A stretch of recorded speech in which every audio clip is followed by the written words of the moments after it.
earlier live. It's about a 4 or 5 point check of different updates. Puffy, Wendy Williams, Kaymani Latisse, murder, father, $4 million bond, house caught on fire, the house where she was found. Please check out that last live. The Menendez brothers, that subject matter was also mentioned in that live stream. So check out that last live. It's about 4 different subjects mentioned in that live stream. This live here is pertaining to the Anthony family's press conference. And then we're also going to go to Connecticut and hear from this crazy lawyer that's representing Kimberly Sullivan. He and Banfield had a couple of sparring words on the last broadcast pertaining to victim X. He wants to be called X. He's also changed his name, the victim who was held hostage in his house for almost 30 years or so. So we're going to have a 2-part live. Thank you for your time. Happy Easter to everyone. And if you'd like to donate to this great network, $BigAngie129 Cash App. Stickers and chats are welcome during the live stream. After I play this commentary, I'm also going to show you a short clip of Mr. Metcalf. He's the victim's father. He showed up to the press conference and was escorted out of the presser by Dallas police. So thank you for joining me. Welcome to the Vault XL. Thank you. 2-part live, everybody. Deep note that I can tell America. What we seen at the beginning of this press conference, the father being at this press conference, these are my words. Don't quote anybody. Is a disrespect to the dignity of his son. Next Generation Action Network from the beginning has respected the loss of life. No matter our opinion of it, we have kept our opinion closed. We have not attacked. We have not shared the information that was shared with us about Austin Metcalf, because we respect the dignity of life and loss. And as a minister, I would not attack a grieving family, even if I disagree with them. When I have stood before this podium for people who have died at the hands of law enforcement, I have asked for that same matter of respect. And even when the shoe's on the other foot, I will not do that. And all I'm going to say, so it don't be asked later, is that was disrespectful and just shows you all the character. Who was not invited, he knows that it's inappropriate to be near this family, but he did it. And so I say to people, actions speak louder than words. Okay? What he has failed into is the political operatives that want to make this thing a political thing of hate, yet bigotry, and yet racism. We have conservative operatives that have been posting nonstop about this case. It is outright disrespectful. We haven't been doing it. The Next Generation Action Network has been here, popular and unpopular. So regardless of what's going on, that was disrespectful. Disrespectful. And I will leave it to y'all to define it. But of course we want to. Y'all, I'm Minister Dominique Alexander. I serve as the president of the Next Generation Action Network. Today I come before you with a heavy heart, but determined in spirit, not just as an advocate, but as a Black man, as a father, as a protector, in community, and children. There are 4 critical points I must address today, and I want to make sure that the public and the media and everyone who believes in truth and justice. First, the misinformation about the fund. From the very beginning, there was an intentional disinformation surrounding the fund created in the support of the Anthony family. The KARMELO Anthony Fund, hosted by Give, Send, Go. Let's be clear. The family has not received one dime. Any of the media could have verified this. But we saw on Twitter, we saw on Facebook, and so many different things of the false, lavish life of this family. $800,000 home, purchase Escalade, and private security. Let me make this very clear. The Next Generation Action Network has always had its security detail. Many of you that know us in the Dallas and Fort Worth media know that we have our own security detail. One of the individuals that escorted Carmelo Anthony out of jail is here present with us now. They are a part of the Next Generation Action Network security team. The family hasn't hired any private contractors or whatever, or splurged or whatever.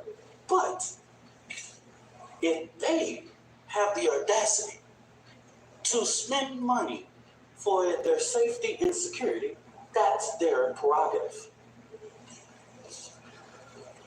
So let me say this. I misquoted, I guess the mother saying that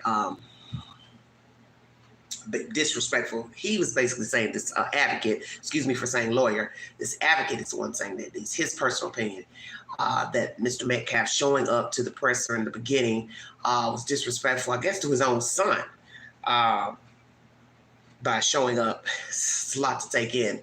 But anyway, there are rumors circulating that they put money down on a house, $3,500 down on a house. And I already did a live about that earlier. And they bought a new car. A neighbor says they saw a drive-out tag. I don't know where this information is coming from. Hello, Ice. Thanks for coming back. I don't know what's the truth, not the truth. You know, this is what happens in certain cases.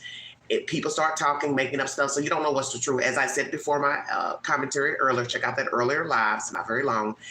If they bought anything new, it would be disrespectful just because people are donating money to help the son have legal defense. So buying new cars, boats, whatever it is, I don't think it's a good idea. But as I said, when people get money, what is the old saying? People do what they want with the money. Just like if someone came up to you right now and borrowed money and said they needed $60 for their light bill. Once you give them the money, they're going to do what they want with the money. Does not mean they're going to go pay the light bill. You understand what I'm saying? But this is serious change. $400,000 is a lot of damn money to raise for anything. I don't care if it's for medical treatments, cancer treatments, your house flooded, whatever. It's real money. This guy, he's a young person, almost legally grown. He's facing, murder, manslaughter charges, whatever. It's serious business. So this advocate here is saying they haven't received a dime. They haven't lavishly spent any money on anything. So what I'm asking is this true? Who's spreading these rumors about a new home, a new car? He's telling you that they're seen getting in and out of cars, but it belongs to others, security team members, or perhaps whoever saw her get out of a car, it was somebody else's car. Did they move into a new house? Let's ask that question. Did they go move into a new location, rent a new house? So we'll go ahead and ask it. Did the Anthonys move into a new home, new house, new condo, new townhouse, whatever? Did they also purchase a new car? Let's ask that. He says no, no one's bought anything lavish. But he also says if they decide to take money to secure their safety, that's their prerogative. Well, my thing is this. People are nosy. People like to I spy. People like to, as I just said earlier, pay for documents, legal documents. So long as you put something in your legal name, you can be found. So if you go buy a new house or move into a new house, rent a new house, home, whatever it is, you can be found. That's the whole point. So moving from one location don't really solve your problem. Then this is a high-profile case, even though these people have not murdered anybody. It was the son. But the point is, if you move to A, B, C, D, E, F, G, you can be found. So you spend all this money moving to secure what exactly? You're not securing anything unless you move way out in the middle of the country, get a plot of land. But so long as your name comes up on a legal document, rental agreement, a deed, you can be found. That's the point. You can be found. Family has not withdrawn, and just until recently, they were officially notified by Give, Send, Go that they could start the withdrawal process. But if anybody know about this process, they know that that takes about 2 to 3 days to withdraw from that and actually count. But this blatant propaganda wasn't just about the fund. It was to discourage the public from giving to the fund. That's what this was about. Because just like TMZ was able to call, give, send, go, everybody in the media, in these news outlets that I've never heard before, could have did the same thing. When I first called Give, Send, Go, they gave me every information that I needed. Okay? So that's what I'm going to say on regards to that. Let me make this very clear. This family never authorized a single fund on the GoFundMe platform. All of the funds that were raised on the GoFundMe were all fraud.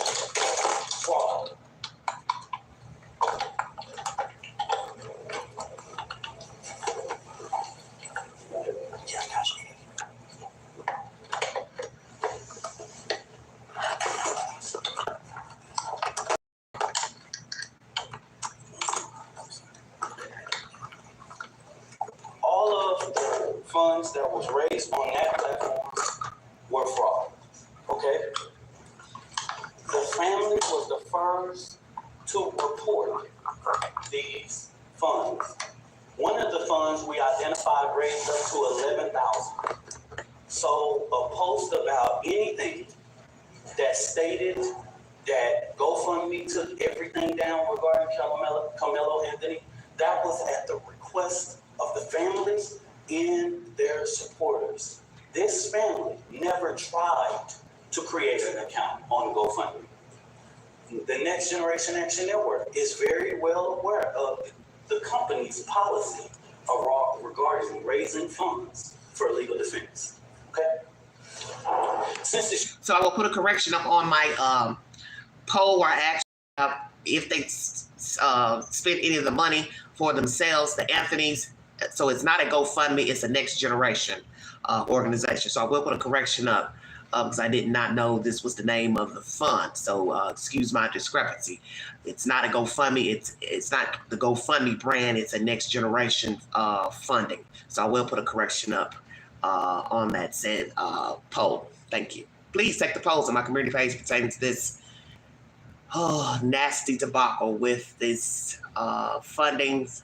But as you hear this man saying, they have not spent any of the money, allegedly, but it's now Saturday, so the money should have already hit their account. So I don't know. I guess I don't know what the hell's going on. You know, as they say, time will tell. This tragedy unfolded. The Anthony family has been subject to unimaginable amount of hate, racism, threats to their safety. People have sat outside their house. The mother looks awfully young. Sent objects delivered to their door, publicly harassed, online and in person. This is not just about Carmelo. It's about the family who dared to stand and demand justice and in return and receive ugliness that racism in this country still breeds. Yes, it Let me does. say this loud and clear. Racism hasn't gone anywhere. We are not scared. We are not moving. We will not be silent. What I've always said as the president of the Next Generation Action Network, we will never ask the oppressor for permission to liberate our people. We will not ask for permission to stand up for the rights of our children. The Next Generation Action Network has stood on both sides of the fence. in ensuring that justice is served.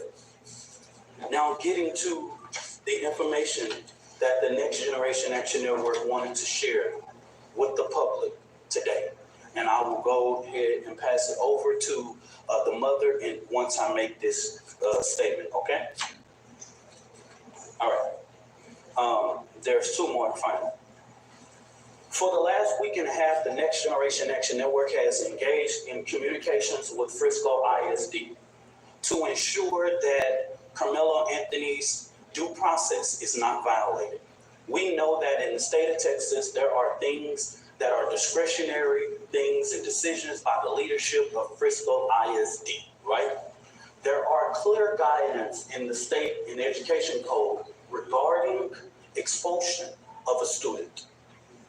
We have asked several times, we didn't just rush, we have had these conversations over the last several days, and we have stated that it is just outright wrong to get involved in this. Carmelo Anthony doesn't have to walk. He doesn't have to involve in any senior activities. But Carmelo Anthony is a 3.7 GPA student. Yes, and he if is. he doesn't even go to class for the remainder of the year, he would graduate, okay? We've asked that Frisco do not make a decision in this situation. But Frisco ISD has notified of their intent to expel Carmelo Anthony from school 1 month before his high school graduation. Wow. That just shows me that Frisco ISD is trying to push off the blame. So very interesting information. So he has been expelled from the school system. So do you agree that he should have been expelled? Well, most school systems do have a policy, I'm sure, pertaining to violence, especially this type of violence, no matter who you think was in the right or wrong, that they would expel you. You can get expelled just, making threats in the school, fighting in the school, continuously getting in trouble on school grounds, school property, school events. So it doesn't even have to be a weapon involved. Well, a weapon was involved. So I'm assuming that is the reason why they expelled him. This is just such a jacked up situation because, as I said, one thing begets another, and everybody stayed in their lane. One wouldn't have gotten killed and one wouldn't have had to go to jail and be bonded out for this crazy nonsense because one could have moved. Okay, he's in your seat. Well, move somewhere else. What's the purpose of fighting somebody? Whether it was a gun, a knife, or a fist, hell, he could have beat him to death. It could have been all the same. This is stupid to be fighting over a fucking seat. He knew it wasn't his seat. He shouldn't have sat there. You should have put your hands on him. See, one thing begets another. That's what people don't seem to understand. Everything you do and say has cause and effect. All of this is over a fucking seat. That's how you need to look at it. It's over a seat, a chair, a bench, a bleacher, something that neither one of them own. It's not like you got numbers. It's a track meet. You're not getting designated seats at a track meet. It's a bleacher. So why the young black man went under the tent, I don't know. That's why some people thought maybe it was more to it than what the public really knows the truth. See, you don't know because you don't know if these guys knew each other before. They had issues before. Is it about a girl? What is it really about? Because I'm sitting here thinking it's just a tent and a bleacher. Was he hot? Was he wanting to get out to the sun? I don't know. But I know all it takes is one thing. And the white boy shouldn't have never put his fucking hands on him. Now, I don't agree with that black kid having that damn knife. Of course not. What you doing with a knife? But then I got to ask myself that too. Was he threatened? Had he been in a fight before? Had he been bullied? He carries a weapon. I mean, Texas is a rough place. And these school systems got nothing but bullies and kids that like to fight and threaten you. Maybe that's why he had a knife. He was having problems. So see, that's a problem right there. You're on a school event with a weapon, which you knew you weren't supposed to have. You all are arguing about a stupid ass bleacher. So that's why I want to know what was it really about? Because it can't be just about this stupid ass seat.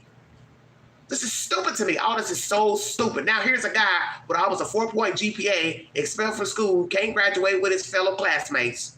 He probably was going to go to college. Don't know if he applied anywhere. Don't know if he got accepted anywhere. The other one, he's dead. So he ain't graduating and he ain't going to nobody's college. This is so ridiculous. This is why you have to teach your children how to navigate, how to deal with issues. Don't instigate nothing. Don't start nothing. Don't put your hands on nobody. Don't say nothing to nobody. Don't bully nobody because you don't know how it's going to end up. You don't know how it's going to end up. That's why I'm wondering if there's something more to this story, because this just seems so petty about a bleacher. This is weird to me. And I know people do crazy things and young people do crazy things. And the one thing I heard somebody say pertaining to this story that is so true, how your children behave around you is not how you behave, it's how they're going to behave with other students, okay? And that's something everybody needs to understand. How I talk to you may not be how I talk to somebody else. So you should think about that with a child. Your child may seem like the best kid. Your child may seem like a great kid, but that's not how he or she acts with other children. And that's why a lot of people act so dumbfounded when they hear crazy stories about their children being a bully or they were smoking or drinking. First thing they say is, well, no, that's not my child. Johnny would never do that. Mary would never do that. You don't know what your child would do. You can just assume your child wouldn't smoke weed, pop pills. That's an assumption. That don't mean it's the truth. And I was glad somebody said that about this case in general, that perhaps that Metcalf kid, maybe he was the type to like to pop off. I don't know. Anthony kid, maybe the same. I don't know. I don't know the children. But the thing is, how you view your children, maybe it's not how they really behave. And that was a great point. So see, we don't know these kids. We don't know how they actually behave outside of their home. Have they been in any other trouble, altercation else at school, any reprimands? You got to ask all those questions. And did these two young men know each other before this seating situation? Because I just can't understand arguing over a chair. But I know people, anything could pop off, just like going to the picture show or you pay for that ticket, you pay for that seat. Okay, now you get there, somebody's sitting in it, you want to sit in that seat. I get it, you pay for it. So now you're telling the people to get up and move. But they don't want to leave. Now what? So what do? We're going to stand here to argue, or we're going to go get security? See, that's the whole point. Everybody responds differently. This could have been avoided, but that's the whole point. Everybody responds differently. He touched him, and I just read an article today that said the white kid hit him, pushed him or something 2 times. And as one guy said, who's a YouTuber, perhaps the other brother was there too. So was the other brother there? Were other people egging it on? See, we don't know. And I would assume these kids, they like their friend who's dead. They're not going to probably tell the truth about what really was said and done at that time because their friend is dead. They'll probably go into court and they probably going to tell the truth. Oh, yeah, he pushed him 2 times. He shoved him 2 times. He cursed him. He called him names. Woo, woo, woo. Who's going to tell that? It was like a brave person to actually tell the truth, what was said in them damn bleachers. But in the end, this is all because of a stupid seat. If he knew those kids were sitting there, he didn't belong, he wasn't invited, should have never sat under the tent. That's how I look at it. One thing begets another. Also, he shouldn't have had a weapon. The white kid, shouldn't have put your hands on him. Because why are you fighting over a fucking bleacher? Move, just move over then. All this is stupid to me. And what I have not heard the media say, as many media outlets have asked us what went on, I'm trying to find how many of y'all have asked the superintendent or one single board of trustee, why didn't you cancel or postpone? With weather in that magnitude, you couldn't have a track meet in rain or thunderstorm or clouds. Y'all are the media. Ask your journalists, your weather journalists, how the weather was that day and that time. Y'all do that research.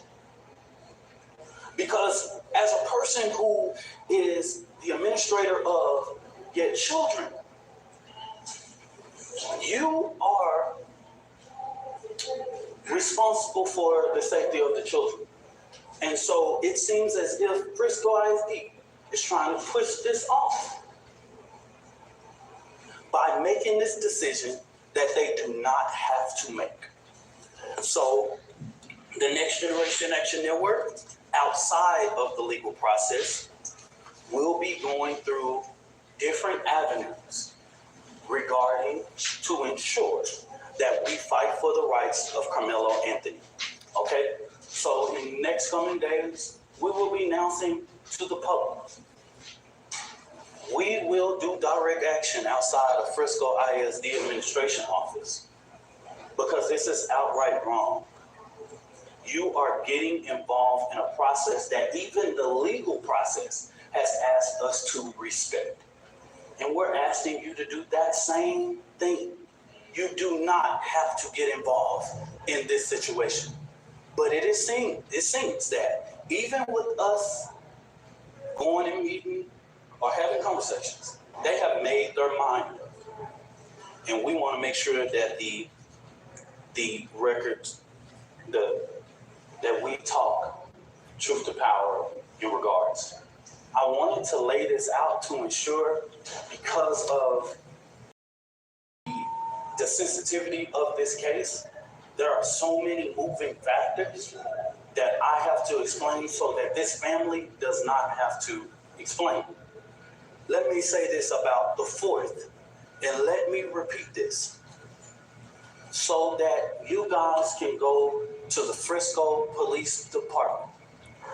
The reason why or me or anybody with direct knowledge of this cannot talk about the particulars of what happened in that tent. I know you know this is all law.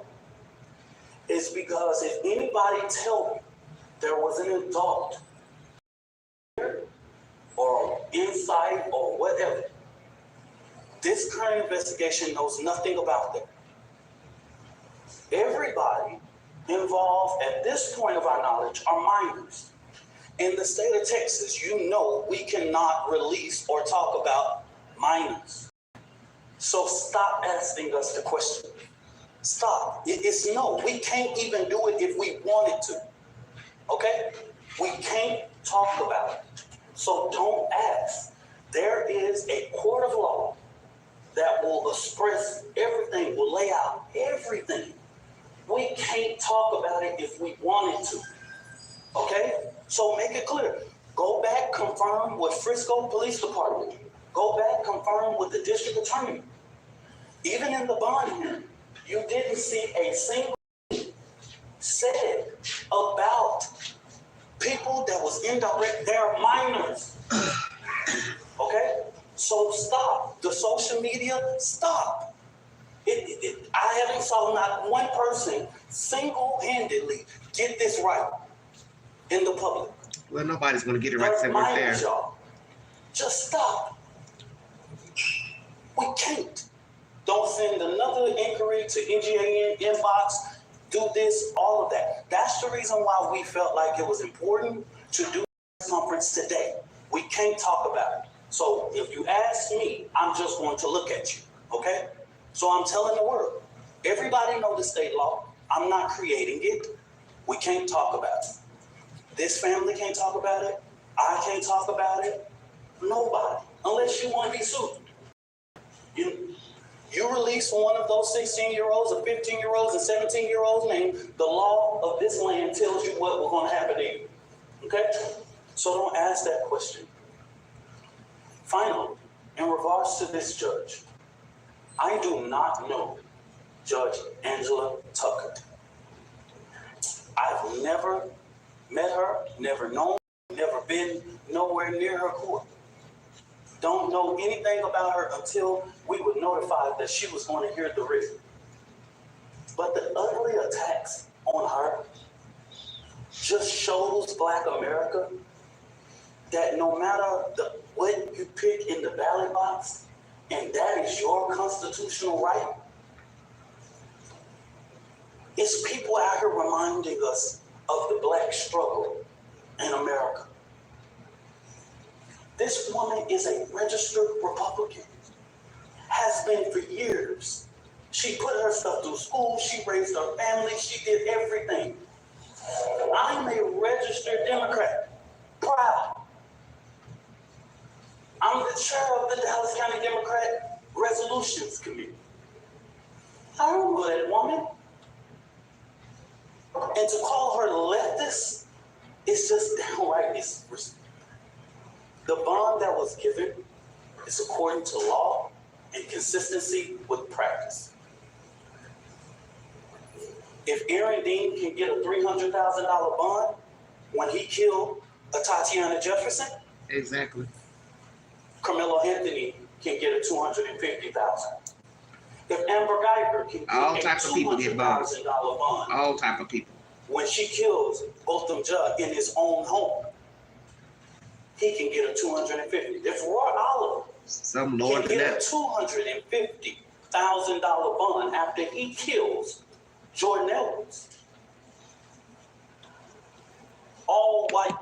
I'm glad this point was made because a lot of people just don't want to accept that. There are a lot of crimes that are committed in this country, violent, whether they were attempted murder, aggravated manslaughter, aggravated assault. The people get bonds that are rather low. And sometimes it's black on black, it's white on white, whomever. But there have been many crimes, as he's mentioning here, exacted against black people, where the white people got very low bonds in the eyes of some people. So that's what he's talking about. You know, why is there a comparison to Carmelo getting a lower bond? People have gotten lower bonds in, as I said, aggravated cases, manslaughter, however you want to word the crime. So it is what it is.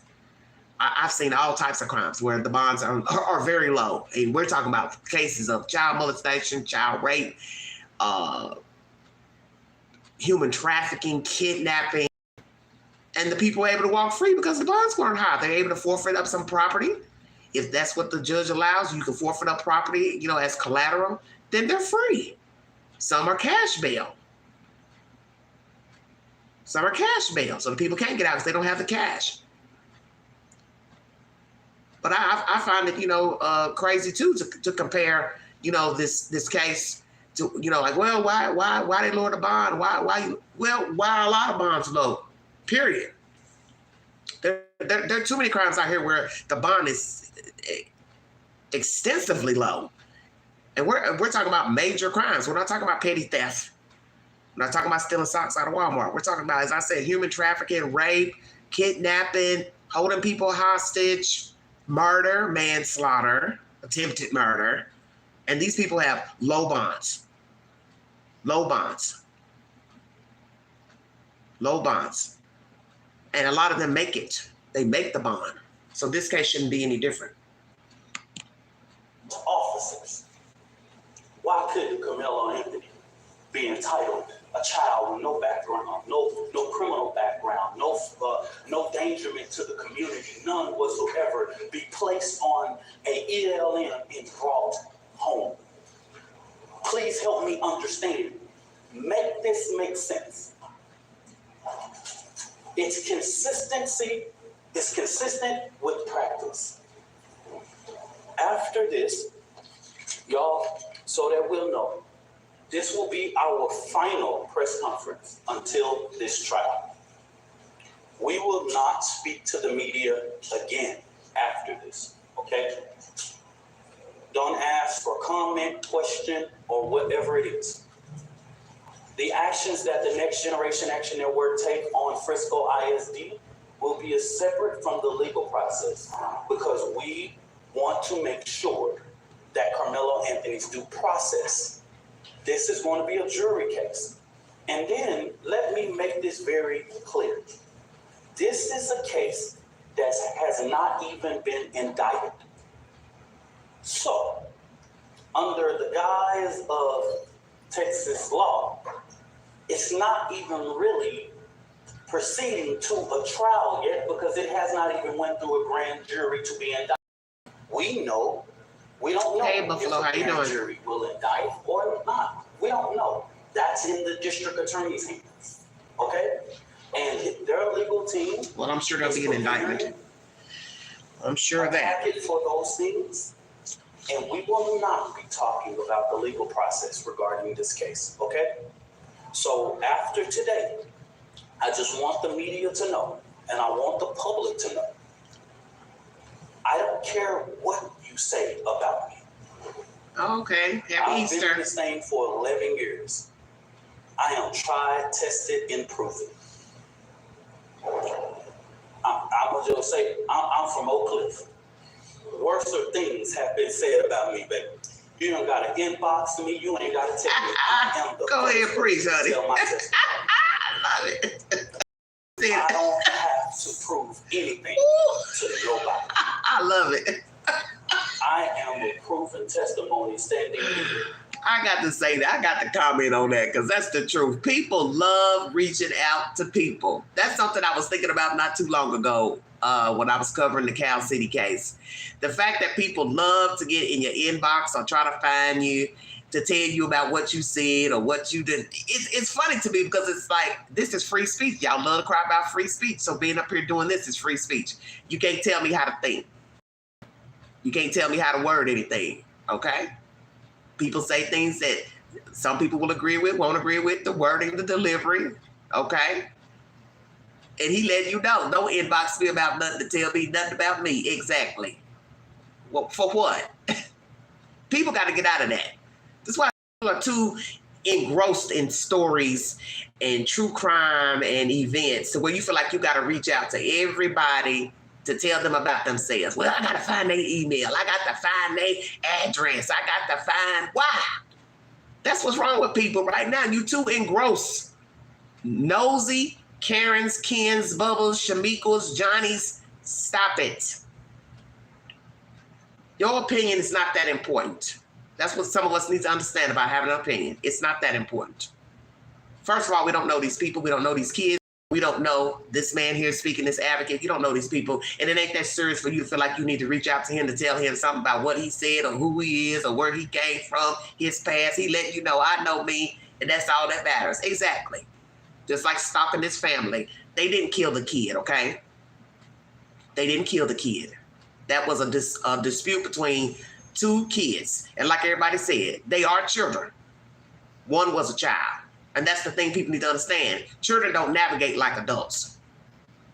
Children don't behave like adults. And even when you become an adult, you still can behave like a child. Come on with it, Queen Preach. You're talking about the behavior of children. And yes, children can become violent, act violent. Whether they had a past, no past, good home life, bad home life. People pop off. It happens every day. But I will agree with him. Just reaching out, feel like you got to go call somebody, email somebody, inbox somebody, got to get in a messenger to tell them about themselves. No, you don't. No, you don't. You want to have an opinion about this case, you're entitled to your opinion, but you don't need to reach out to this man. You don't need to reach out to the Anthony's. You don't need to reach out to KARMELO. They know the situation. They know the situation. And in the end, KARMELO and the dead, he can't speak. The only ones really can tell you what happened outside. I wasn't there. I don't know what was said. I don't know what was done. And the one thing I've learned about people do lie, people make up stuff, people exaggerate stuff. I hate to even see this going to trial because I can only imagine what's going to be said by all these children that were there and eyewitnesses. Who's going to tell the actual truth to what really happened in those bleachers? Because as I said, when people lose somebody that they like or love, they can fabricate information because they're angry, they're upset. But the one thing I will say is we are too engrossed in crime and stories to where we feel like we need to call people, you know, message them. You got to stop doing that, really, because that's creepy. It's creepy. Oh, I saw this story and I felt bad and I wanted to reach out to the lady, the guy. No. Now, a lot of people say, well, I'm thankful for the, you know, the outpour of concern, but then you also got those who are hating. So that's what this family is getting. They're getting hate, threats. But you don't have the right to be threatening these people because they did not murder that child. They weren't there. They got the news just the way you got the news. So you don't have any business reaching out to these people. You don't have any business threatening them. And you don't have any business sending them anything, sending them mail, boxes, packages, anything nefarious in nature. Why would you do that? So this is what I say about people. A lot of people like to talk a lot of shit about true crime and who did what and who's in the wrong. But a lot of you behave just like the people that you're talking about. Because for you to be sending these people hate mail and threats, how are you different than what happens in the bleachers? You want to say this one was right, this one was wrong. Okay, but how are you right by sending somebody hate mail? Threatening people in emails and messenger and sending threatening messages and doxing the people and putting their address out there and their personal information. You don't have a right to be doing that. You don't have a right to be doing that. And that's something I see with a lot of people. People are hypocrites. They're always, judging the people in the story. Oh, he's this, she's this, they did this, but you weren't even there. You don't even really know what happened. And then you starting to act just like the people in the story. So you're not any different. Yeah, it's time for everybody to check themselves. Stay in your lane. That's the very reason why we have this presser. It's because these kids didn't stay in their lane on that fateful day at that track meet. Had everybody mind their own business, we wouldn't even be talking about this story. And it's not to say that nothing can't jump off when you mind your business, because I have to always say that too. You can be minding your business and get yourself wrapped up in some SHIT. That happens every day too. Cemetery. If they could talk, they would tell you, yeah, I was walking down the street, minding my business. I got robbed, got pushed down. I got carjacked, stole my car, they shot me. It's a flip of the coin. You can insinuate drama and end up dead or facing a grand jury indictment trial, or you could be just, yes, walking by, coming out your front door, get shot, get hurt, get robbed, ambushed. It can be either one. But this event could have been avoided had everybody just stayed in their lane. That's it. That's it. But it didn't go like that. That God, even when you make mistakes, God is not finished with your story. I'm going to bring this mother, Kayla Hayes, and it has taken her a lot of strength, y'all, to come and do this today. And I want you guys to respect her as she reads this and giving her the respect that she deserves, y'all.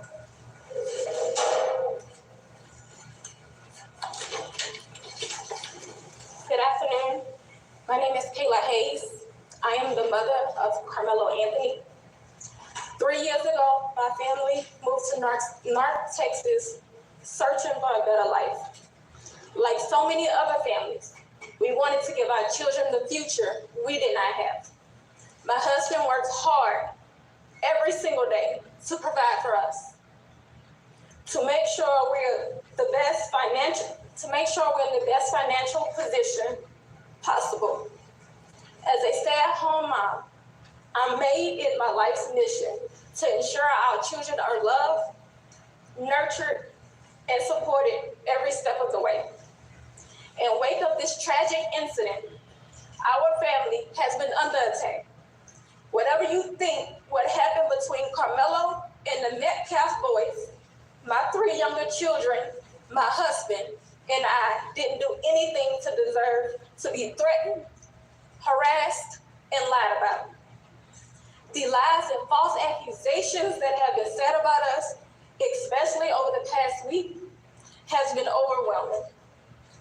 The lies and their amplification put my family in danger, as well as everyone in our community, everyone involved in the investigation, from the police, the attorneys, and the court staff. Our address and my husband's previous employer's address has been put on all social media platforms. My husband had to take a leave of absence because he's afraid what may happen to our family. His mental health is deteriorating day by day. We have endured death threats. My 13-year-old daughter is afraid to sleep in her own bedroom because she's fearful of what might happen to her.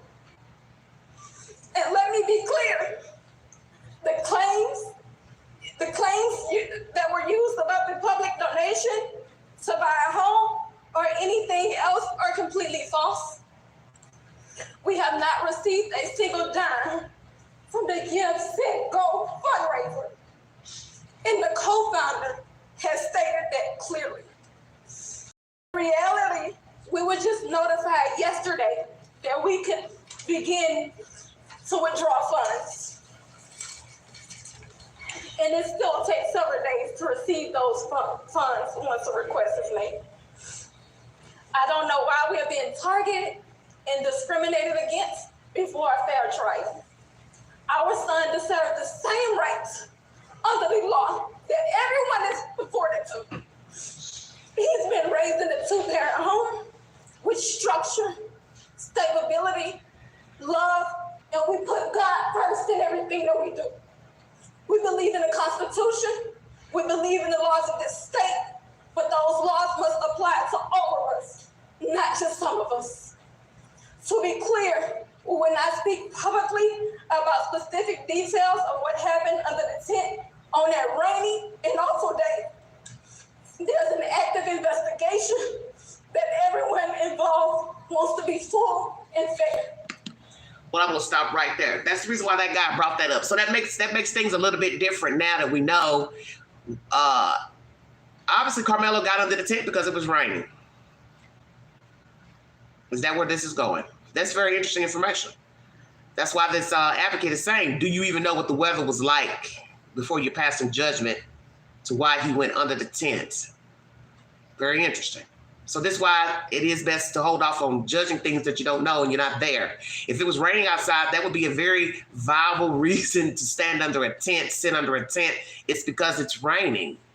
So that changes everything. So you're going to pick a fight with somebody because they got under the tent and it was raining? That's why I kept saying earlier, it didn't make any sense for him to just go sit up under somebody's seat, a private tent. For what reason? That's why I say, was it hot? Was he exasperated? Was he feeling like he's having a heat stroke? What was the weather? It's very important information. It was raining. So maybe that's why he went under the tent, was to get from out of the rain.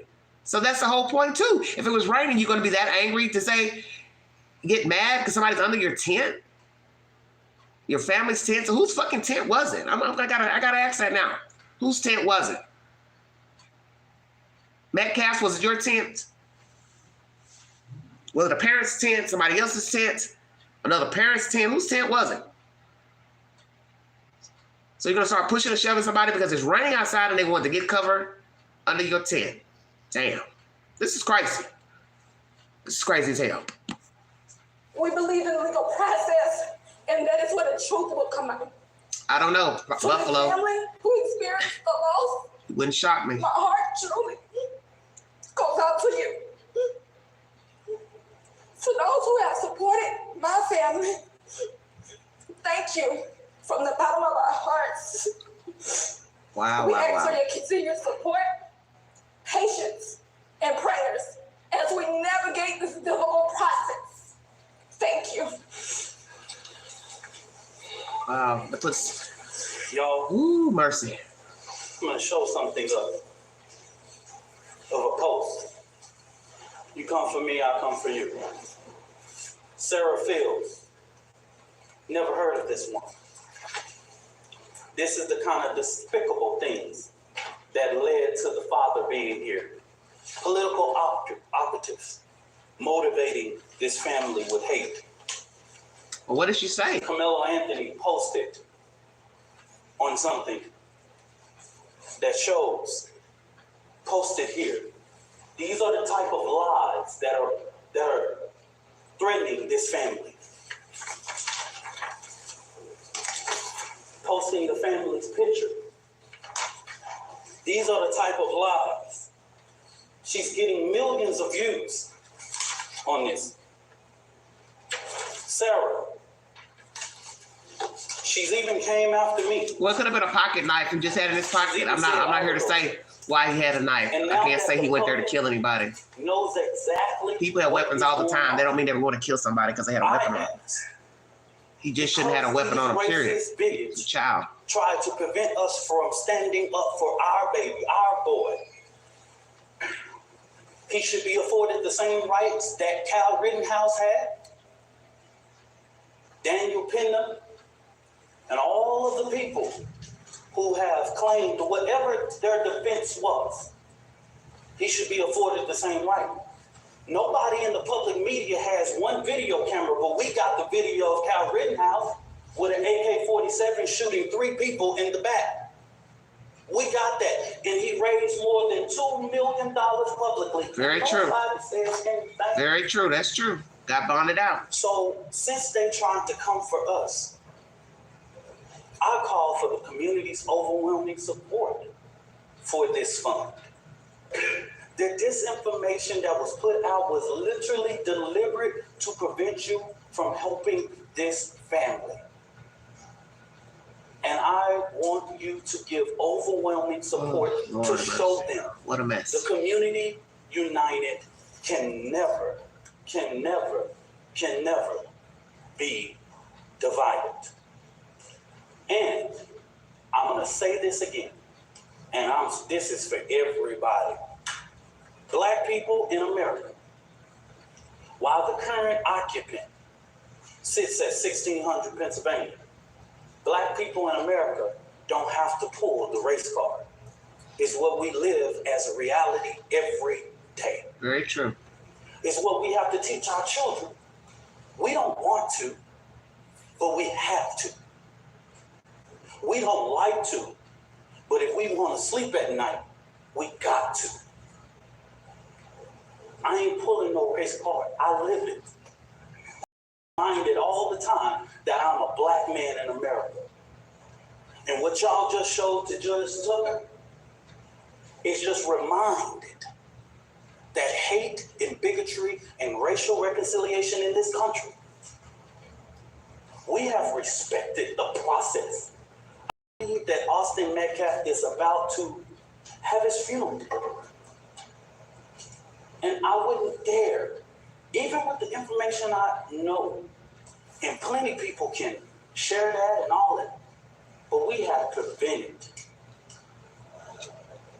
from speaking about that in these type of public forums. It will come out. They have a more than well-capable attorney, and this family will go through a process of being able to get prepared for this trial. So I just say this real quick. This is our final time speaking to public and holding a press conference regarding this particular case. Now, the Next Generation Action Network will talk about Frisco ISD, but we will not do this. I will not ask this mother to do this again. The attorney will not. We won't do this again. Don't ask. Whew. We will see you at trial. Whatever venue that is, we will see you there. I stand 10 toes down supporting this family. And I want to thank all of the community leaders and people that I have seen that have came here today.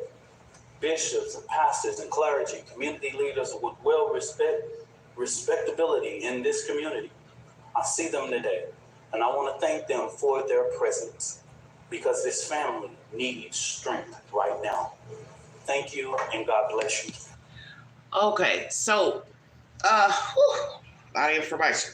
So the family's denied spending any GoFundMe or this Action Network group, sorry if I pronounced it wrong, funds that were set up. They have denied spending any money on any cars, homes, anything like that. But as this advocator has said, a minister, if they decided to spend money to secure their safety in a better place, a safer place, that is their prerogative. Take the polls on my community page if you think it was right for them to move and or spend any money on any type of lavish items, cars, this, that, and the other. This man is saying that those were lies. The mother is denied even getting any funds to buy any cars, this, that, and the other, whatever the rumors are. He also showed you posters of hate mail and I guess social media posts people are making about this family and putting out their personal information. As I've said before in this live stream, that is childish.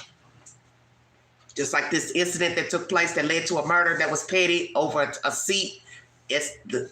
the behavior of you adults, you're not doing anything no different than what happened in the bleachers. That's what people don't understand. So don't come in here questioning about who did what and who said what and who. The behavior of you adults is the same. That's why I said a lot of people are hypocrites. You're judging these kids for what they did in the bleachers, but you doxing these people and putting their addresses and names and work and all that out there for what? These people still have to live and have a job. They have other children to take care of. They weren't there when this incident took place in the bleachers. So the children, these innocent children, they shouldn't have to pay for what happened between KARMELO and Mr. Metcalf. And a child not being able to sleep in her bed, afraid to sleep in her bed, probably afraid to go to school. This is crazy to me. But this is what happens when crimes take place. Everybody gets looped into the incident and they weren't even there. These children don't have anything to do with what happened under that tent. They shouldn't have to fear for their safety going to school, okay? They shouldn't have to fear for their safety. They're children. This woman and her husband shouldn't have to fear for their safety. But as this advocator has said, this country is filled with hate. And it was filled with hate before the current president got into office. Hate's been here. It's been here. It's always going to be here. And yes, KARMELO deserves to have his day in court if indeed he's indicted. That's the law. That's the law. As I said before, this incident could have been avoided, but it wasn't. Can't go back. Each one made a decision to do what they did that day under the tent. And like I said, now that we know that it was raining, this information is out that it was raining, this really could have been avoided. I wouldn't get upset at somebody because it was raining outside and they wanted to get under my tent. What the fuck am I getting an attitude for? So this is why, like someone said, maybe you don't know your children. Because that's not even something to even get fucking hot-headed about. Somebody sits under a tent because it's raining. You want to get mad? You want to put your hands on them for what? So then in turn, he pulls out a knife and stabs him. So see, one thing begets another.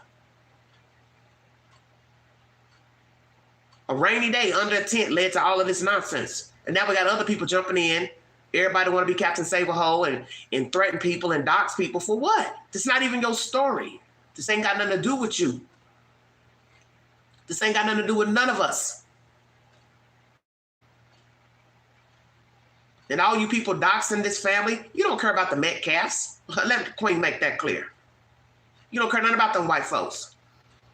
You putting up all them nasty ass posts on Facebook, Twitter, X, whatever, talking all this SHIT. If you had to go to the street, you wouldn't back it up. Because that's what people do, hide behind a computer and a phone, making up hateful comments and remarks. But in the end, you wouldn't do nothing but cower down.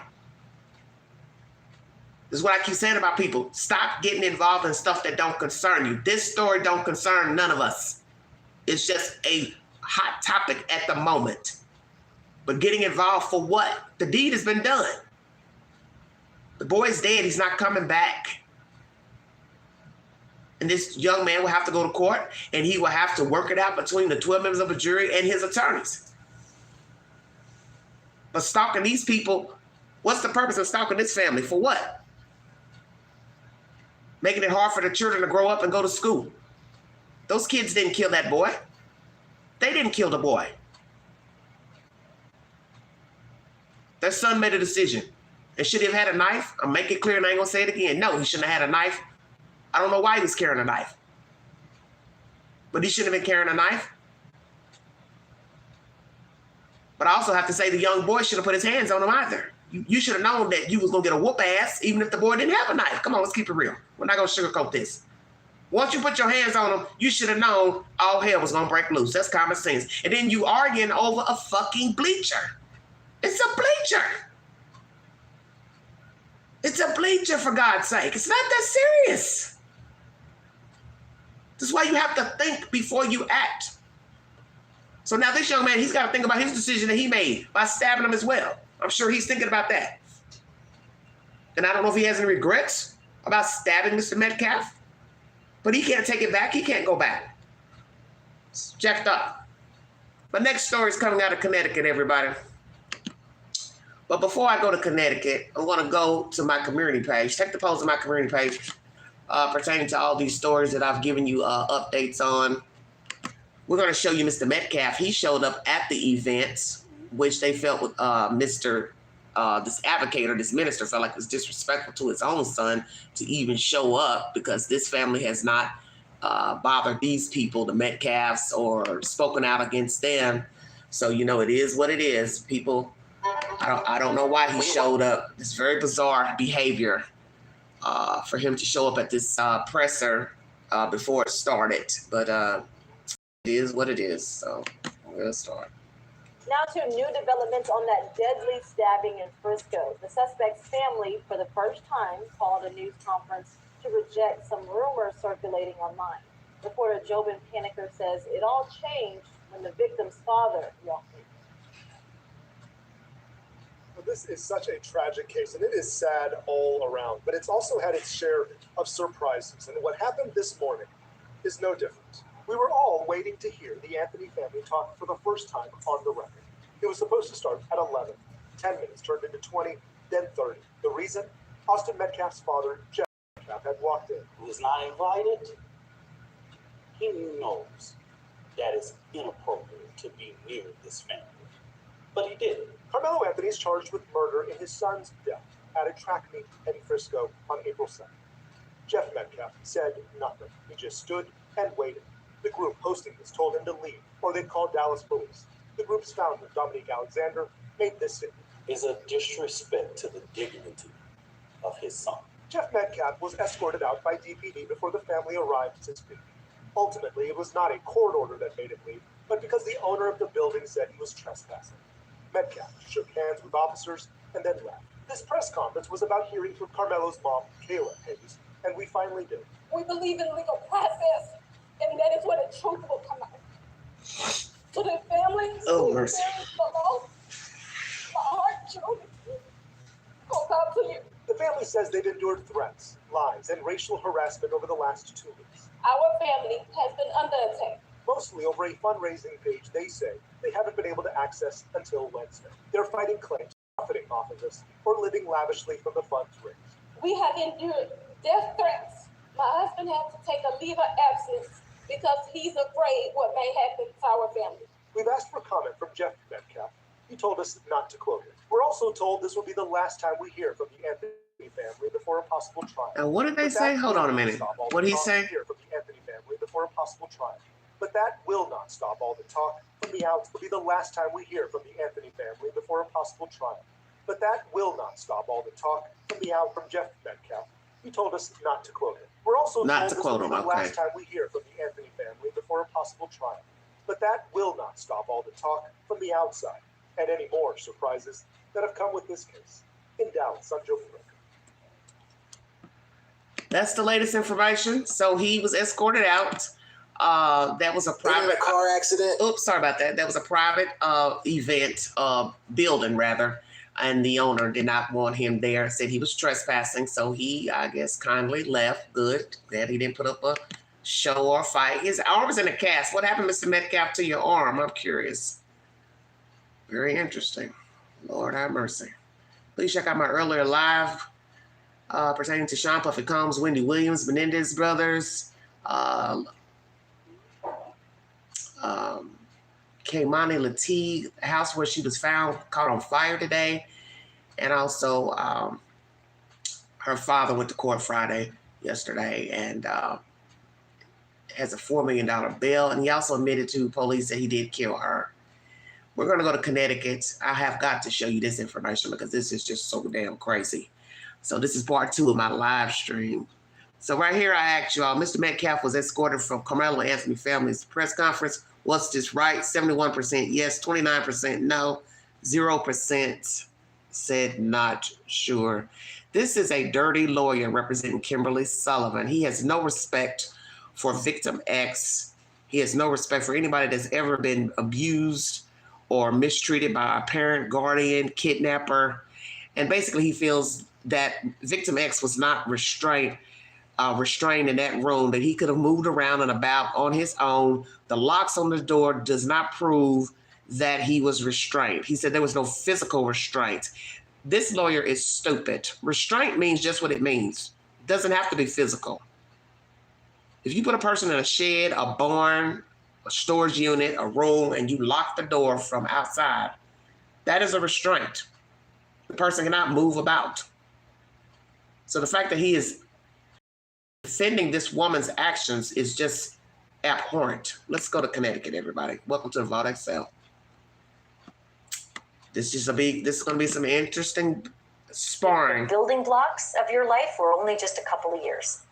But that is what hello, Julia. Thank you. Thank you for tuning in. After being freed from captivity since the I was behind a couple of days. 21 years of being locked in the attic and fed so little he weighed just 68 pounds. That man is now 32 years old and he goes by the name of S. He chose that name himself. He says he's changed his name and he's starting a new life after just weeks ago setting that attic fire that was his ticket to freedom. You've probably heard the details of what happened, but now S is talking himself, making his first public statements since he was rescued by the first responders. His stepmother was in that fire too, and she also made it out alive. But ironically, she may end up locked away for many years herself after being charged with holding S in captivity behind locked doors since he was in 4th grade. Kimberly Sullivan has tonight pleaded not guilty. She is out on $300,000 bond, and her lawyer is going to be with me in just a hot minute with her side of the story.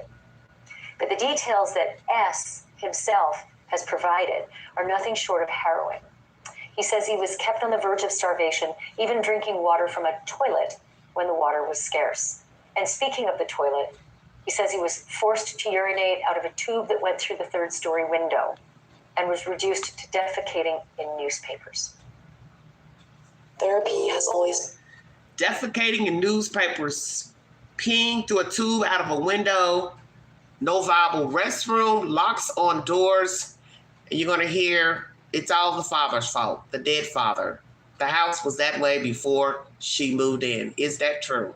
Nobody cares. You still rode the ride. Fuck out of here. Dirty ass witch. I mentioned that S is finally speaking out, and that's because he's released a lengthy statement that I would like to read for you in its entirety tonight. So get comfy.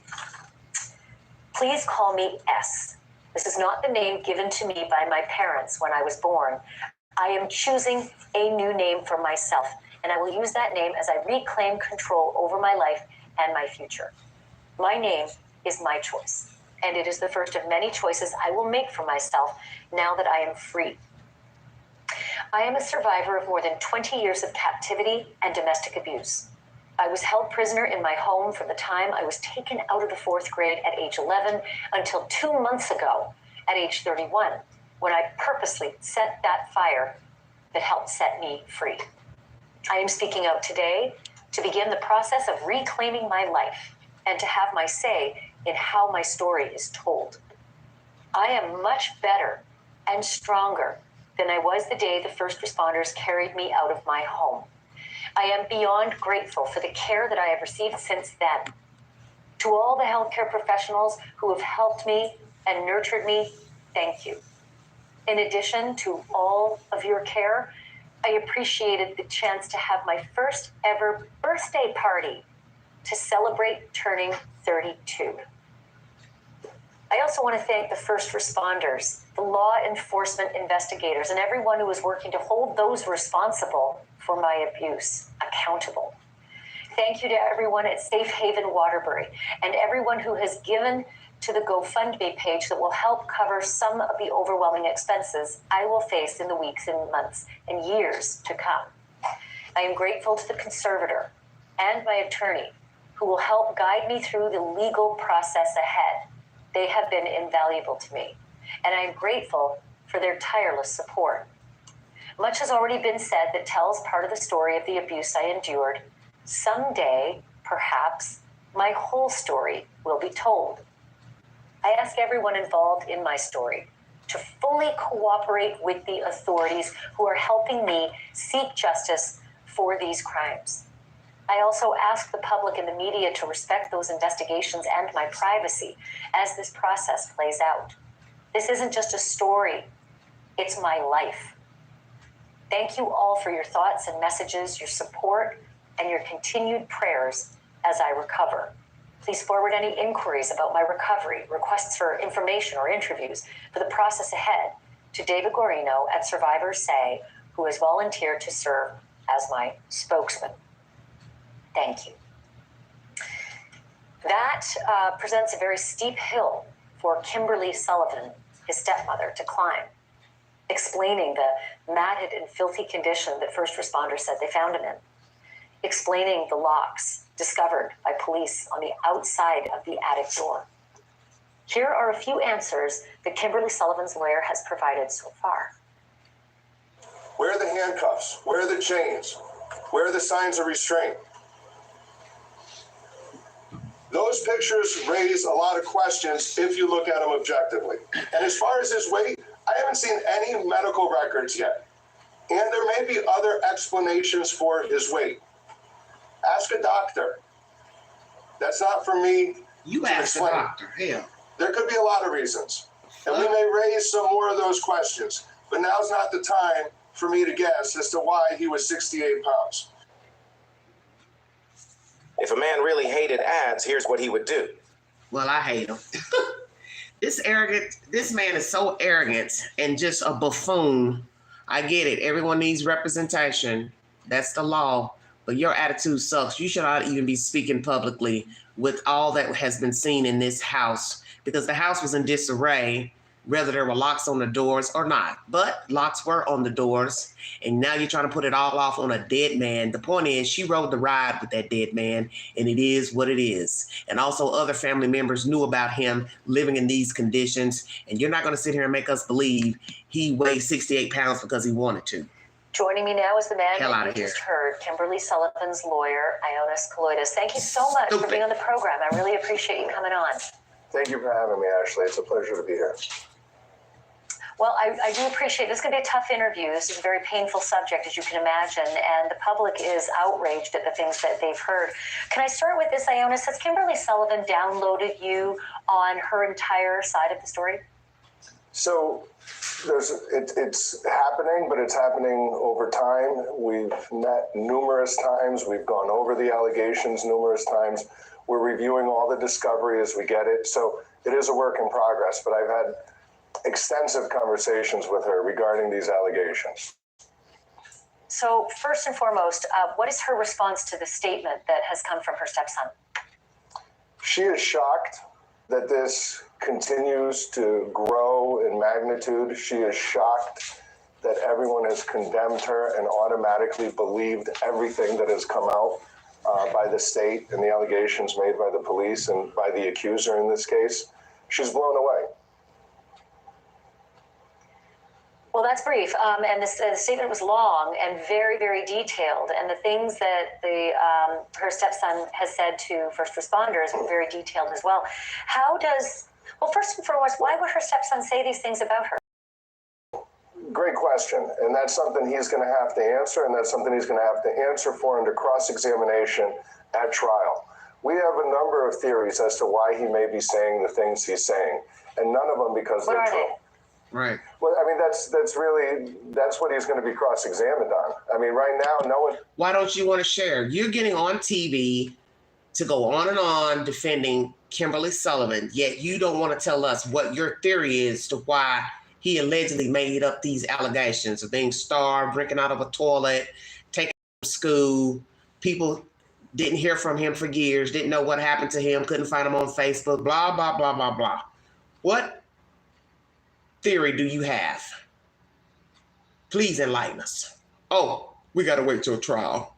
Wait until trial. I'll tell you on the cross-examination. You're going to look like a fool putting this 30-something-year-old man on the witness stand.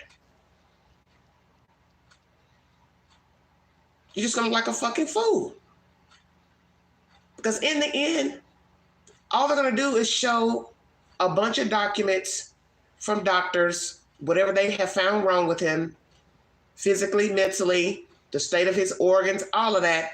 And you're not going to be able to refute it. You're just going to go round and round and round arguing with a victim about why, what, they didn't leave the house. Oh, you were able to move about. Why didn't you leave? Why didn't you run away? Why didn't you call 911? That's all you're going to be able to say.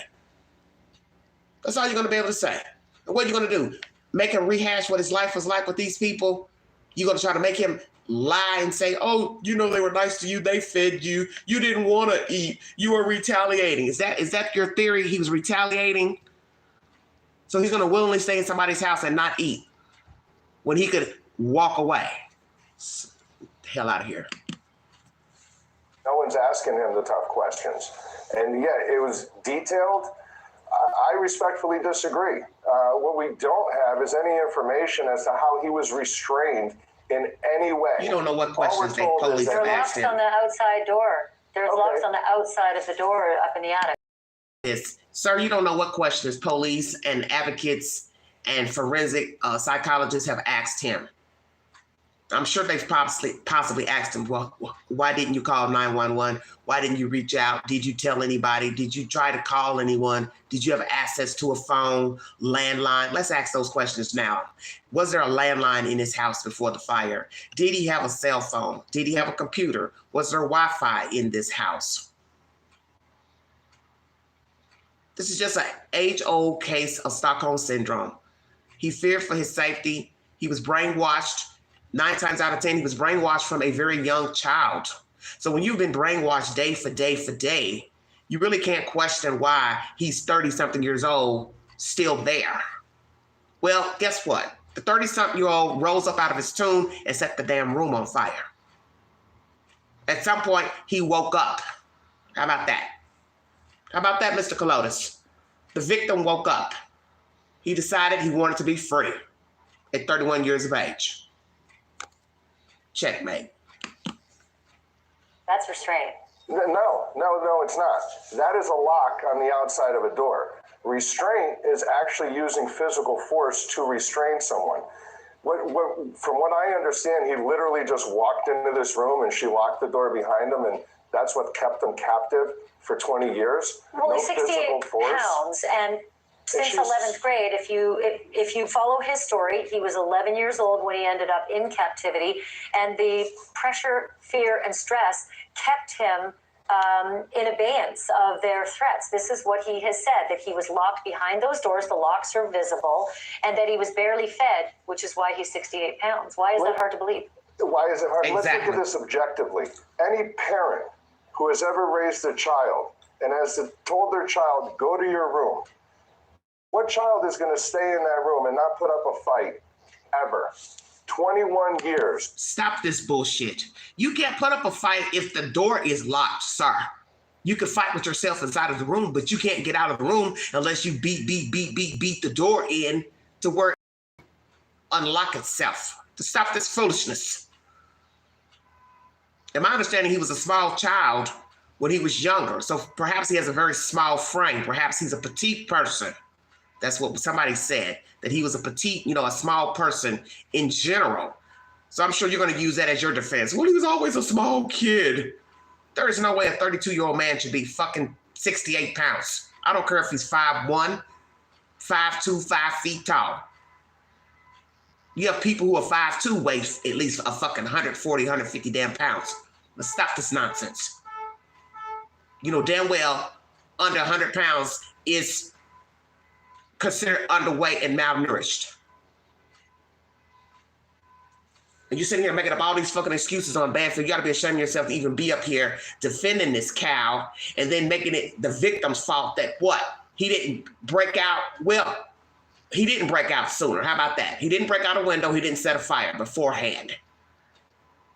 I don't know if the door was locked or not. The point is his mind was gone for 20 plus years. It happens every day to people. The mind is very fragile. It breaks. And it doesn't take much to break it.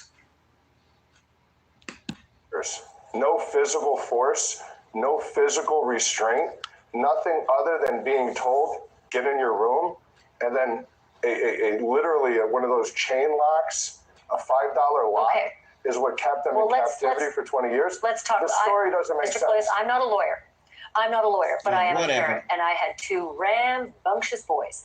And I can tell you one thing, it is against the law to lock them inside of a room. Exactly. It is against the law to have a lock on the outside of the room with your child on the inside of the room. That is just a fact. How do you explain these locks on the outside of the room where he says he was held for so many years? There were exterior locks on almost every door inside that house. Crazy and those people. locks predated They're all crazy. ever moving in the house. They're all the crazy. existence of the lock, the presence of the lock doesn't prove anything, is not illegal. They are going to need to convince a jury that those locks were actually I don't think it'll take much to restrain him in Understand that. How about the part where S says he overheard his stepmother telling two friends who were brought over before the fire responders arrived to, number one, clean up your face, wash the dirt off your face, and to the friends, help me get the locks off these doors? Great. I mean, it's great that he's saying that because the evidence I've seen does not support that. You don't have any evidence to support what he claimed was said before the firemen got there. Now, you stop this bullshit. You don't have no proof of nothing. Do you have a camera? Did the house have security cameras inside to record conversations? Probably not. Because if you got your house this filthy and nasty and hoarded up, you don't have no security cameras on the inside. Shut your mouth. You don't know what was said by Mrs. Sullivan to her friends, associates, or whomever before help came. You do not have no proof. Now you gotta be ashamed of yourself. Now you sit up here, now you're lying. You don't have no damn proof of nothing. What proof do you have of a private conversation? Yes, this lawyer he's hideous, he's abhorrent. This is why some lawyers do not need to be speaking about their client and the crime before trial. He's a prime example. You should be quiet because it looks bad. The house looks bad. Look at the room. Who was sleeping in there, sir? Now they're gonna start arguing about which room the guy was sleeping in. The guy says he was in the attic, then this fool says, no, he wasn't in the attic. Oh, I went in the house, I checked for myself. It wasn't no attic. My understanding is that he was sleeping in a room within a room, which sounds even crazy, like a fucking maze. But this guy knows better. He knows Kimberly Sullivan so well. Holding her hand, running into court like they're having sex with each other. Are you screwing your... Because the way you two act like you're dating each other. I've never seen an attorney out the gate running in the court holding the client's hand like they're running off in a Hallmark movie. What is this, Lifetime? Holding your client's hand, running into the courtroom like the Win episode. This is ridiculous. This man needs to be, oh my gosh. Oh, shut up. Shut up. The body camera footage does not support that. The person he claims was there to remove the locks was not even present when the first responders showed up. Couldn't even get to the house. Never actually made it to the house. We don't know who made what. How do you explain the conditions that we see? And granted, there was a fire, but I've also seen fire damage, and I can tell the difference between fire damage and severe neglect. Yes, exactly. How do you explain the conditions that he was living in up in that attic, especially the toileting facilities? I mean, there's going to be plenty of evidence, if it exists, there'll be plenty of evidence that urine had to go out a window, as did feces. So respectfully, it was not actually an attic. It was on the second floor, and it was a room that... He said third. When you walk in the house, if you go straight up the stairs and to the left is where the room was. It was on the second floor. It was next to a bathroom and next to two other rooms. The condition of the room... He said it was the third floor. He said it was the third floor. He was quite clear about that to the first responders. He's wrong about that, as he's wrong about plenty of things. And all that will... Let's go here. Let's go here. This is the question Banfield should have asked. Banfield, what you should have asked him, why is it when responders picked him up, put him in the ambulance, took him to the hospital, Kimberly was in the car with her daughter and son-in-law in a parking lot for 1 hour when they were found. Police had been looking for her after they were rescued, okay? They looked for her and found her 1 hour later, parked in a parking lot. So ask yourself, why would your client be sitting in a parking lot with her daughter and son-in-law when her son has been rushed to the emergency room? I'll let that sit right there. Since you locks on doors, and they were there before she came, and blah, blah, blah, blah, blah, blah, blah. You're trying to blame the dead man for the abuse and the neglect and why he didn't go to school and why he was taken out of school. We know why he was taken out of school. He was taken out of school because DHS kept coming to the house, and you all threatened, she and her husband threatened to sue the Department of Human Services of Waterbury. That's what that was about. So what they did was to kill two birds with one stone. We'll take him out of school, and we don't have to worry about anybody calling saying he's drinking water, stealing lunches, because he won't be at the schoolhouse. But let's fast forward to 2025. Why is this woman sitting in a car in a parking lot in the cold for an hour? Naturally, you're going to leave your car running to keep heat on. So you all are sitting in that car for an hour doing what exactly? Eating McDonald's? No, you're plotting on what was found in that house, the conditions of that house, and you knew how it was going to look. That's why you didn't show up to the hospital. Isn't that right, Ms. Kimberly Sullivan? You knew if you went to the hospital, you possibly would have got arrested at that hospital. You were scared, and that's why you were sitting in that car talking to your daughter and your son-in-law, trying to figure a way out of this mess that you done concocted for 20-something years with this man who's 30-something years old. So, Banfield, that's what you should have been asking Mr. KALOIDIS. Where was the stepmother while victim S was in the hospital? She knew not to show up to the hospital because she knew how it would look, because she knows what the firemen and the police have seen in that house. And she was scared to death to go to that damn hospital. So that's what you should be talking about while you're arguing with Banfield about locks on the outside of a damn door and what the definition of restraint is and is not. That will come out at trial. I've been inside the home. I've walked up one flight of stairs. I've inspected the room myself. There's a lot of problems with his story. And part of the problem is everyone has accepted everything he has said as the truth, as the Bible. And it is not the truth. And we will push back. So can I ask you this? Does Kimberly Sullivan, your client, have evidence to refute the things he said? And I'll list a few things off. He says he's never had a birthday party. I have so many photos of my children's birthday parties, I can't even find all of them. But I've got plenty of evidence to refute that if someone said it about me. Has she got photos of birthday parties for this child? So respectfully, I think one of the problems we're having is everyone expects Kimberly Sullivan to prove her innocence. And the great thing about America is we don't have to do that. The state has to prove their case. They have a heavy burden. You want to prove it to a jury, though, Mr. KALOIDIS. You know you're going to have to prove something to a jury. And if he says something you say is a lie, can't you show the evidence to show don't have no evidence. The birthday parties? Does she have pictures of birthday parties? Probably don't. We're not putting forward any pictures now. We have a number of pictures of this child throughout the years. And those will come out at the appropriate time. What I can tell you is his birthday was celebrated every year. Photos. Well, if once again, you don't have no proof to what you're saying. You don't have proof to the conversation that victim S says took place before first responders came, her on the phone and or had witnesses, whomever. You're saying nobody showed up. You don't know what happened before first responders came because you were not there. Now you're saying you got proof of pictures, photos, but I'm not going to show them. You don't have any proof of nothing. I doubt that she has any photos of him.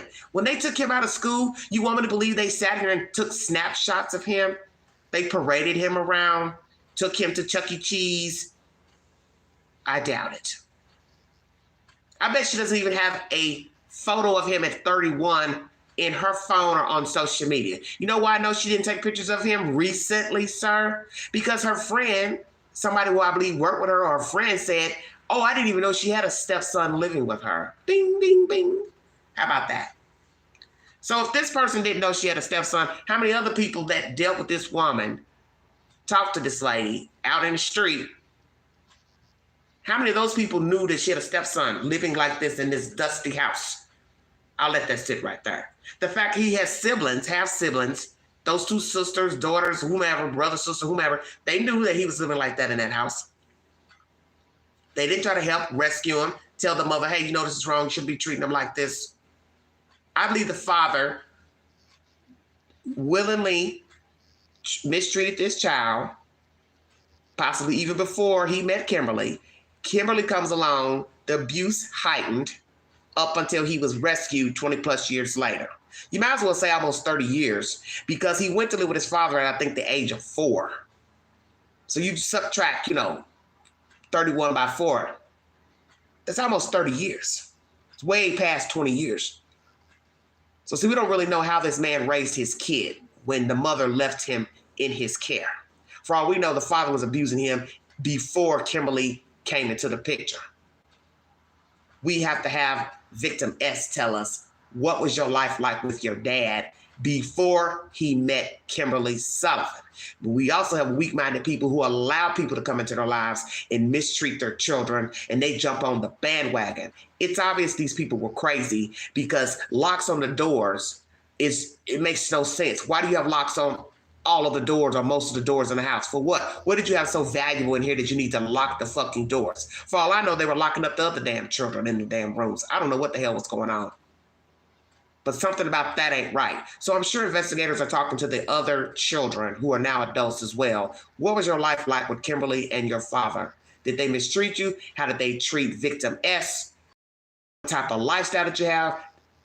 Did you get fed? Did you go to the doctor? Did you have extracurricular activities? Were you in sports, ballet, what? Because that's going to be also the true testament, the testimony from the other 2 children that lived in this house. But to me, they're just much to blame because you knew about this situation. And you proved that when you sat in that car with your mother for an hour while your brother was at the damn hospital.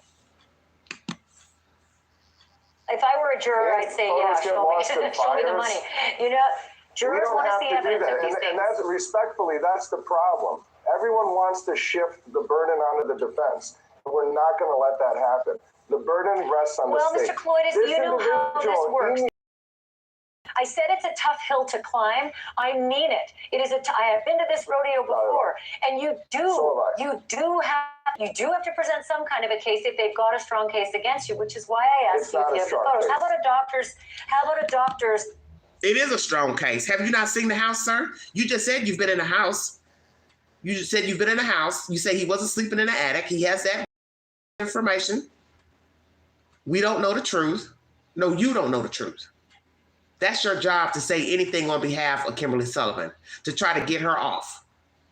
And you're going to be the same person that goes before the judge saying, oh, I want the trial moved to a different jurisdiction because I don't think we can find people to be impartial in Waterbury. Well, let me tell you something. Whoever lives next door to Waterbury, they're probably thinking the same damn thing. I doubt you're going to get 12 people from anywhere in the state of Connecticut that ain't heard this damn story, unless they've been sleeping under a rock. The house is going to tell the story.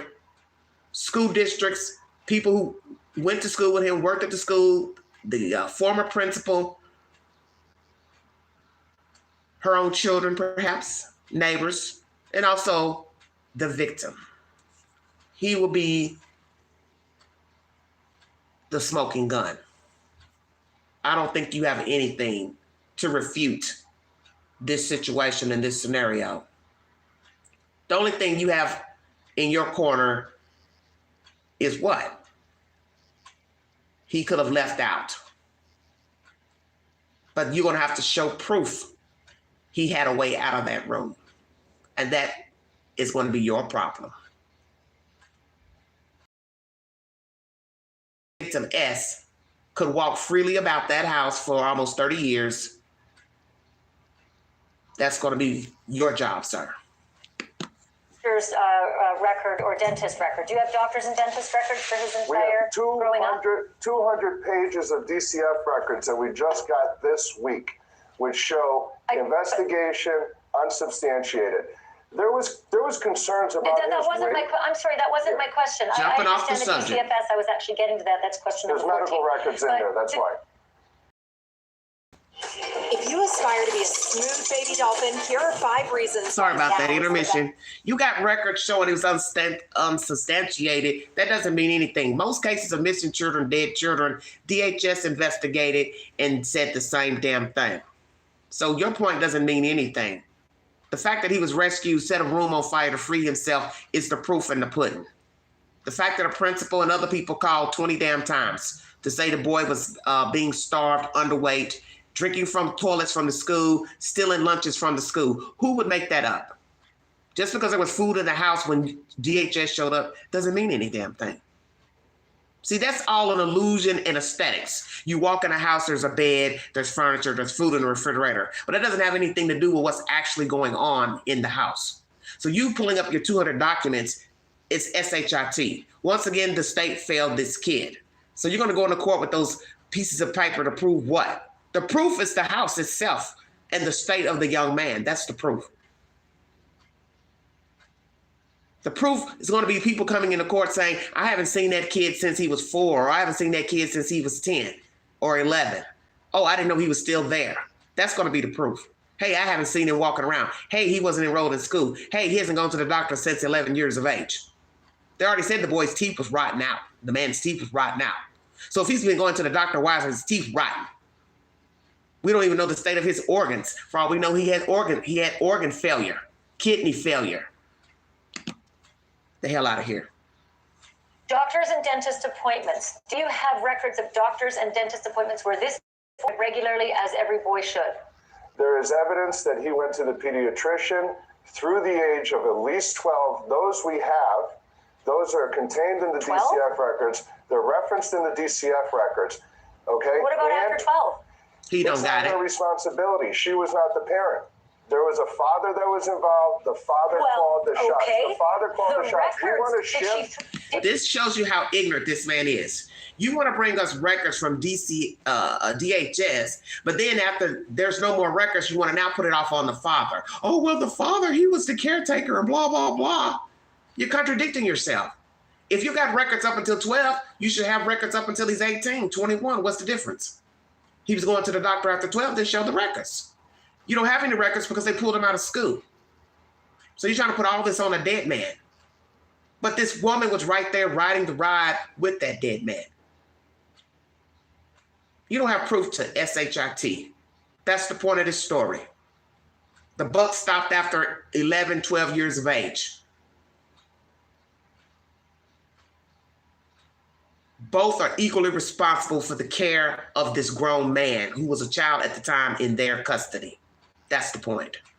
And the wife, Kimberly Sullivan, rode the ride. And if she had any sense, when this young man became of age, she should have freed herself of him and or this relationship with her husband, but she didn't. And I do believe other members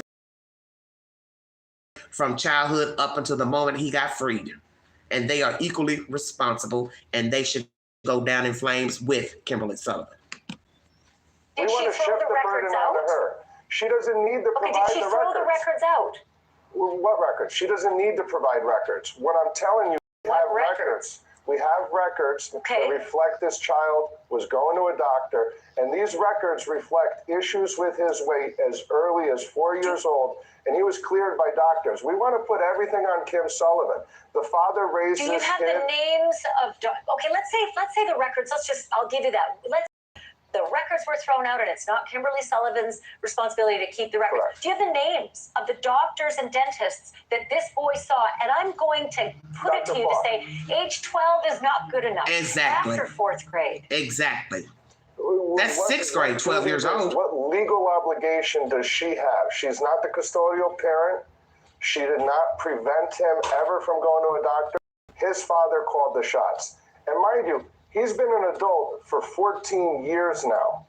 So he's not a child. He's not her responsibility. Nonetheless, but he weighs the same as a 10-year. Do you see how he's glazing over the situation? Oh, he's an adult. He can take care of himself. He's just glazing over the fact that this child has been probably mistreated for probably most of his life. And wants to put all the blame on the father. When this woman rode the ride, she was married to him. She lived in his house. She also made 2 other children with this said father. And he wants to put it all off on the father. Well, the father's not here to defend himself either. He's to blame as well, but he's dead, so we can't hold him accountable. So she's left behind, this Mohican here. But you're trying to make everything stop from the age of 12 because you don't have any more records after 12. Isn't that right, Mr. KALOIDIS? You don't have any verification that the child existed after 12, except for him being alive at this moment, at 32. checkmate. But you don't have anything to verify a school record, school attendance, doctor's visits, nothing. And I don't believe you have any verification of birthday parties, birthday functions, even photographs of victim S. Because one thing we've learned about people who mistreat people, out of sight is out of mind. And when people get rid of children, they knock them off, kill them. The first thing they do is they throw away their belongings and they erase photographs of them. One photograph in her phone of him as a 4-year-old, a 10-year-old, an 18-year-old, and a 31-year-old. If there are pictures of him, they're buried somewhere in one of those tubs in one of those rooms as a child. But there are probably no pictures of him probably after the age of 10. 10-year-old boy, how can you explain anything about a 68-pound man who was behind a locked door? Here's the problem with the weight. The weight itself doesn't prove anything. The state still has to connect the dots. What they're claiming is his weight was this because she starved him. He's going to have to get on that stand and convince a jury that that is the cause and effect, that that's the relationship. And I don't think he'll have a problem. He's 68 pounds. That doesn't mean anything. Has anyone ever considered other reasons for his weight?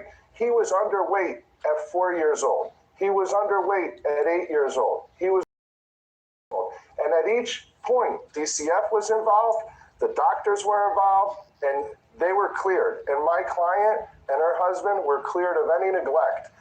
This has been we've gone over this, and they've been cleared. Well, again, they're not these are the things that a jury is going to have to decide, as you and I both know. It's the way it's done. A prosecutor will lay out a very profound case, and you will have to, like I said, you don't have to mount a defense, but in this circumstance, I certainly would. No, there will be a defense, but my point is, we can't just accept that this is a done deal. This is far from a done deal. And they can prepare any statement they want, and the people around him can make everyone feel good and sound good about reclaiming stuff. At the end of the day, he needs to get on that stand and convince a jury. And we're confident that if we have a fair and impartial jury, and if we have people that look at this objectively and don't just accept everything that's been fed to them by the police and by this accuser, we are confident that my client will be vindicated. She is adamant she has done nothing wrong. Everyone deserves a fair defense, and I think you're doing a great job of it, and I really appreciate you coming on the show, because not a lot of attorneys do, especially early in the case, so thank you for this. I hope we can continue our conversations. Absolutely, anytime. He came on the show to gloat. That's why he's on your show, okay? Bottom line. He's on your show to gloat. This is a woman that has been accused of kidnapping, holding a grown man hostage, Kimberly Sullivan. This man, dark-haired man, Mr. KALOIDIS, is her attorney. And he has been riding high for this heifer. But I don't think Mr. KALOIDIS knows what the hell he's talking about. He's just talking lawyer talk. And he's doing what a lot of lawyers do, which I think he should keep his mouth closed until trial.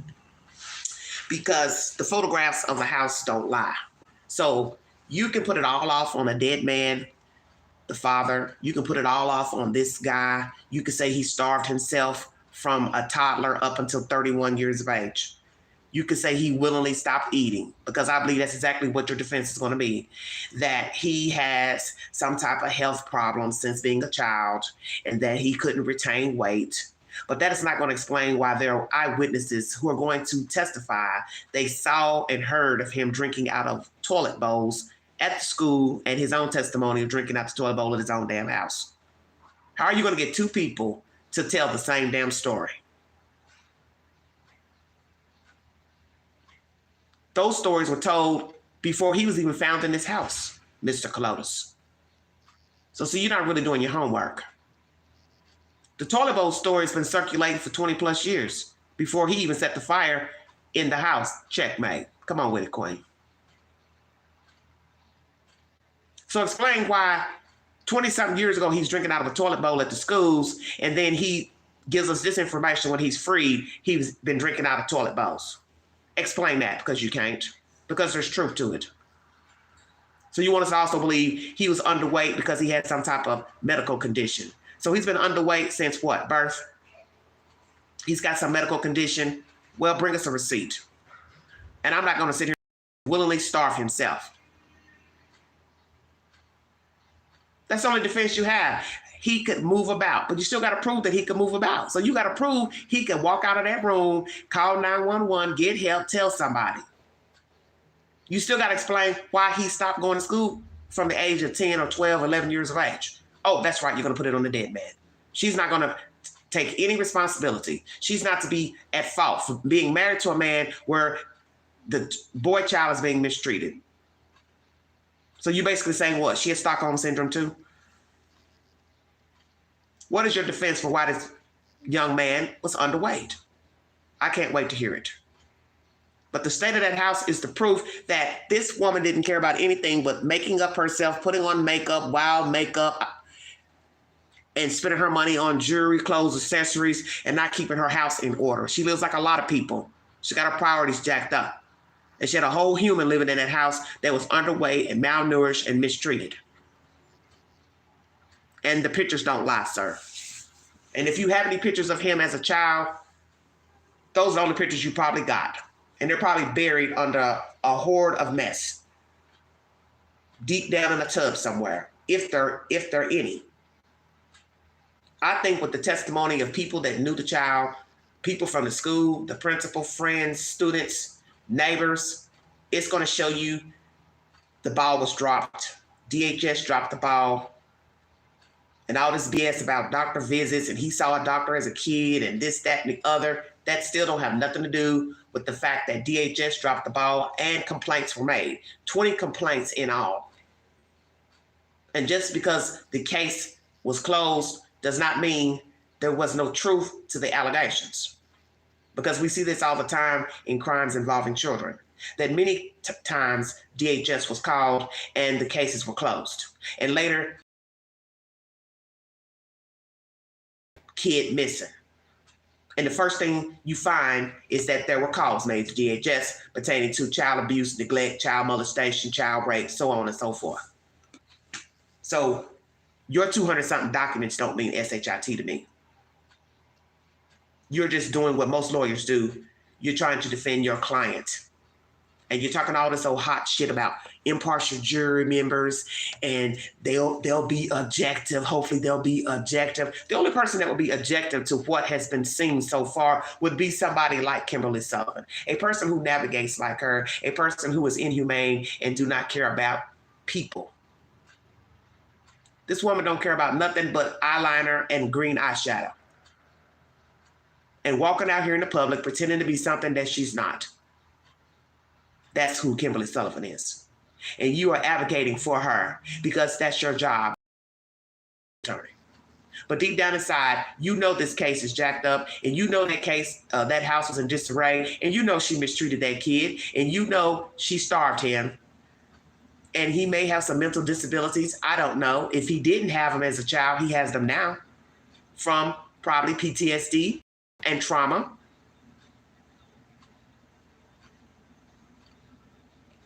But he has spoken, he's given a statement, and I'm praying for his journey, and I'm also praying for justice. And I do believe others are involved in this mistreatment of victim S. A dead father, siblings, and possibly a grandmother and other relatives. And also this son-in-law. You had to have known that he was up there in that house living like that. And you didn't think to call Adult Protective Services? You sisters, brothers, you all are older now. Why didn't you all call Adult Protective Services on your mother? You can't tell me you love your mother that much that you condone abuse. That's why I said somebody has to take a deep dive into this family dynamic, how these children were raised by these parents. Did they ever break the law, the parents?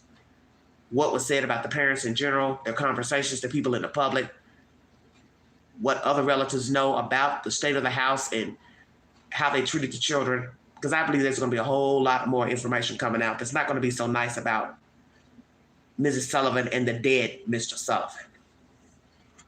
How is his relationship with his bio mother, victim S? Has he reached out to her? Have they had contact? Will he have contact with his biological mother? How do you all feel about the biological mother wanting to have contact with him, and also his biological sister? Do you feel like he needs to get involved with these people?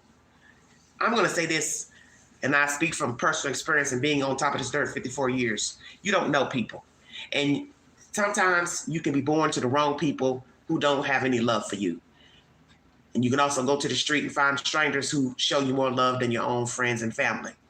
But the one thing I've learned about both, you don't know people, okay? Sorry about that, everybody. You don't know people. What starts off as friendly, companionship, affection, love, turns to contempt, turns to hate. And just as quick as somebody tells you they like you, they're in love with you, they care for you, they're the same person sticking a knife in your throat, in your back.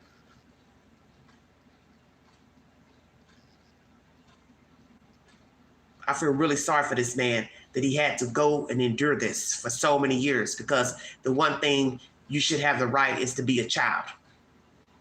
And many people haven't been afforded that opportunity because they were mistreated as children and shuffled around from house to house, house to house. But I pray that he's in good hands. He's spoken highly of the people who are taking care of him, of the safe haven of Waterbury that's helping him. So I pray that they do right by him, his guardian. I pray that they, take good care of him and guide him in the right direction. I don't know if he's able to live on his own, but I pray that one day he can sustain himself and live on his own.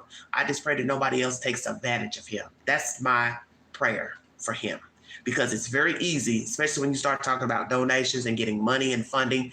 Somebody gets the hothead and gets, beside themselves. Next thing you know, they're swindling, conning him out his money that he rightfully deserves, because he needs all the help he can get at this point.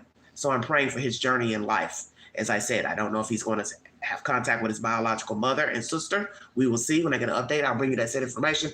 But as for this heathen, she's a vile creature. She doesn't care about anybody because she don't care about herself. And that's the one thing you have to remember when you hear these type of stories of abuse, human trafficking, rape, assault, kidnapping, starving people, beating people up. The person don't care about themselves. Always remember that. This heathen, the husband who's dead, they didn't care about themselves.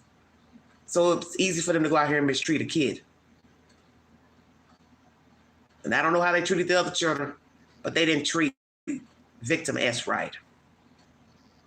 And the fact that he says she's shocked, Mr. KALOIDIS, you said she's shocked. Kimberly's only shocked because she's been caught. The cat's out of the bag. She's shocked that she was caught. She's shocked that her secret is out. Everybody knows her secret. She's been arrested, charged with a crime. That's why she's shocked. Her ass got caught. But does she have remorse, regret? She does not. And Mr. KALOIDIS, you need to stop talking on her behalf, because you sound like a fucking fool. You sound like a hideous fool. Reserve your opinions for trial. And if he's putting on the way he is now, he's surely going to do it when trial comes. But I pray the 12 members of a jury will see through all his nonsense and also see through Kimberly Sullivan's lies and render the right verdict and find this hag guilty and give her a just sentence. Don't give her probation. I don't want to hear she got 10, 20 years of probation. She got to pay some fines and restitution to the victim, which, yes, she should. But give her some time to sit up in a cell and give back to the universe what she gave that 31-year-old man. She needs to sit in a box and do some time and have somebody telling her when to get up, when to sleep, when to eat. And maybe she'll realize what she's done to him. And then maybe she won't. Because one thing we've learned about jail doesn't mean that you'll have regret and remorse and sympathy and empathy, because now you're finally put in a cage. I don't really care if she ever gets regret or remorse. She means nothing to me. She's God's child. She's not mine. And that's who she's got to wrangle with in the end. is God. Prayers for the victim in his journey and justice. Like, share, subscribe, drop your comments below this video. Two-part live. Anthony's gave a press conference pertaining to their son and being stalked and harassed. And then this nonsense with Mr. KALOIDIS, Kimberly Sullivan's lawyer, speaking to Miss Banfield.